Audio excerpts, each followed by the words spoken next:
Magandang araw sa ating lahat mga kapapsi. Ako po'y kararating lang galing sa trabaho. Panggabi po ako mga kapapsi at napadaan po ako sa palengke. Sabi ko masarap humigop na sabaw ngayon kahit simpleng ulam lang. Magluluto kaya ako. Yan, napabili ako ng dahon ng malunggay at saka sili at saka may sayuti tayo. Yan, habang nag-aayos po ako mga kapapsi, papakulo po tayo ng 3 pirasong itlog mga kapapsi. Papakuluan natin yan. Yan, ilaga natin. Ilalaga.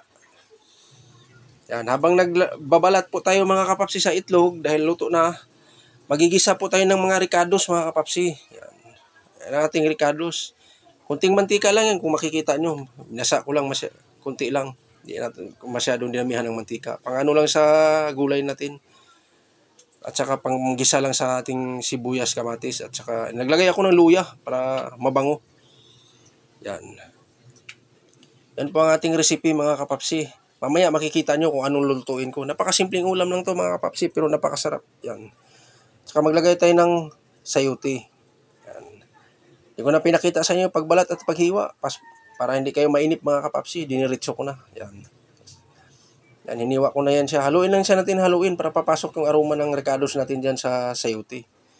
Yan. At saka sasabawan lang natin siya kahit mga 2 baso man lang kasi gusto kong may sabaw. Puyat tayo, kailangan may sabaw. Yan mga kapapsi, pinakuluan ko na. Yan. Kunting halo-halo lang. Yan. Pakasarap to mga kapapsi. Mamaya panoorin nyo mamaya. Abangan nyo mamaya kung anong ilalagay ko dyan. Saka naglalagay tayo ng chicken tube.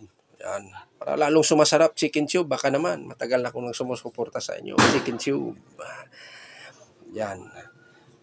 Pakuluin natin siya ng pakuluin. Mabilis naman lumambot yung gulay mga kapapsi. Yan. Lagay lang natin. Maglagay tayo ng Baguio beans. Baguio beans na sabi nung nagbigay sa akin, ligaw daw. Hindi siya ligaw to kasi maliliit lang. Pero masarap yan. Kaya hindi ko na siya hiniwa. Hinabaan ko na lang siya. Pinutol ko na lang siya diretso. Yan po ang ating recipe ngayon mga kapapsi. Yan. Yan, kulong-kulo na. At luto na yan mga kapapsi. Ating gulay. Yan. Ating halo na lang para talagang mahalo ang ating chicken tube. Simpleng ulam lang yan mga kapapsi. Pero tsak, pangako ko sa inyo yan. Yan, at maglalagay tayo ng 3 pirasong itlog. Kasi 3, I love you, para masarap. Parang pagmamahal yan, masarap. 3 pirasong itlog. Yan po mga kapapsi ang aking recipe. Tinulang itlog. Yan. May own version lang to mga kapapsi. Marami na akong nakikitang nagluluto ng ganito. Pero kanya-kanya tayo. Kanya-kanya tayong style kung paano natin pasarapin yung ating recipe. Yan sa akin mga kapapsi.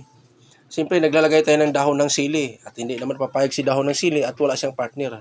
Papartneran natin siya kabilang side ng dahon ng malunggay. Yan. Dahon ng malunggay din ang ating i-partner. Sili at dahon ng malunggay. Huwag na natin siyang haluin mga kapapsi kasi papakla yung malunggay. Patong mo lang yan. Mabilis naman maluto yan. Yan po ang aking recipe mga kapapsi. Yan. Yun papakita ko lang sa inyo mga kapapsi ang aking munting kusina. Medyo maraming kalat, hindi pa nahugasan. Kasi kararating ko lang, inuna ko lang yung pagluluto.